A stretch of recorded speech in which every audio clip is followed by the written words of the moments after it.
Заев до последен момент калкулира и не ги соопштува имињата на кандидатите за подпредседатели на СДСМ во пресрет на утрешниот конгрес. Иако се шпекулира дека тоа ќе бидат Лукаревска, Битиќи и Филипче, лидерот на социјалдемократите не открива дали директорката на УЈП, вице-премиерот за економски прашања и министерот за здравство се негови фаворити.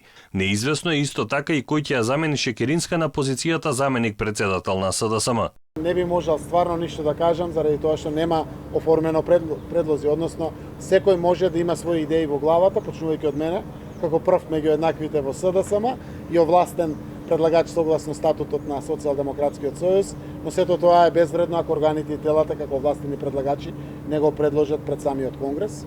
Филипче пак, иако според многумина е во најтесниот избор за подпредседател, вели дека за ова не разговарал со Заев, но знаел дека председателот на партијата ќе го направи најдобриот тим. Не сум разговарал на таа тема со председателот Заев.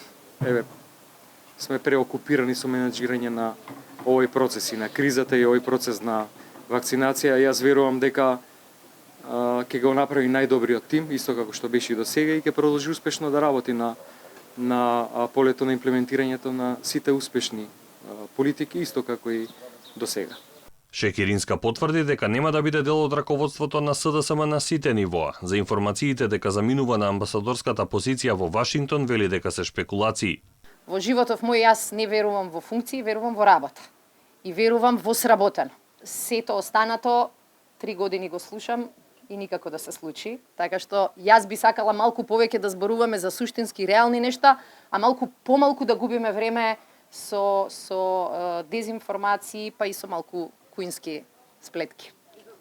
Во СДСМ, освен битка за раководни позиции и места во Централниот одбор, се мерат рейтинзи и се вршат прегрупирање и околу предстојните локални избори. Веќе се најавени независни кандидатски листи во Охрид, а се шпекулира дека тоа ќе се случи во Центар и Куманово. Актуелниот градоначалник на Куманово, Максим Димитриевски, се надева дека ќе добие поддршка за нов мандат. Што се однесува до Конгресот, верува дека ќе се изберат најдобрите кандидати. Иако, како што вели, со изборот на кандидати од Куманово за Централниот одбор, времето ќе покаже дали била направена грешка. Имаше целосна селекција и елиминација на кандидатите.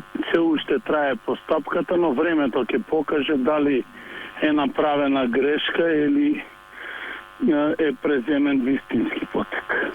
Социјалдемократите утре, освен заменик председател и подпредседатели, бираат и нов централен и надзорен одбор, како и генерален секретар. Се очекуваат 30% нови имиња во партиските тела.